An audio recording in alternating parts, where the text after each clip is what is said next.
ಅನ್ನದಾತರು, ಆಶ್ರಯದಾತರು ಆದ ಕನ್ನಡ ನಾಡಿನ ಎಲ್ಲ ನನ್ನ ತಂದೆ ತಾಯಿಗಳಿಗೆ ನಿಮ್ಮ ದೊಡ್ಡಣ್ಣನ ಭಕ್ತಿಪೂರ್ವಕವಾದಂತಹ ನಮಸ್ಕಾರಗಳು. ನಿಮಗೆ ಒಂದು ವಿಷಯವನ್ನು ನಾನು ತಿಳಿಸಲೇಬೇಕು. ಏನು ಅಂದರೆ, ಇವತ್ತು ಬೆಳಗ್ಗೆನೆ ನಾನು ಹೇಳೋದಕ್ಕಿಂತ ಮುಂಚೆನೇ ಯಾರೋ ಅವಿವೇಕಿಗಳು ನಾನು ನಿಧನವಾಗಿದ್ದೀನಿ ಅನ್ನೋದನ್ನು ಫೇಕ್ ನ್ಯೂಸಲ್ಲಿ ಹಾಕಿದ್ದಾರೆ.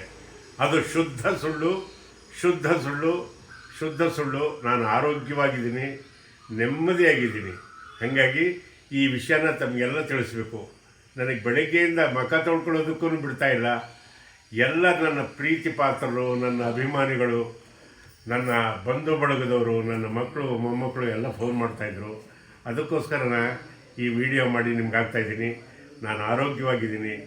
ಎಲ್ಲಿವರೆಗೂ ನಿಮ್ಮ ಆಶೀರ್ವಾದ ಚೆನ್ನಾಗಿರುತ್ತೋ ನಾನು 100 ಕಾಲ ಚೆನ್ನಾಗಿರ್ತೀನಿ ಅನ್ನೋದೇ ನನ್ನ ನಂಬಿಕೆ.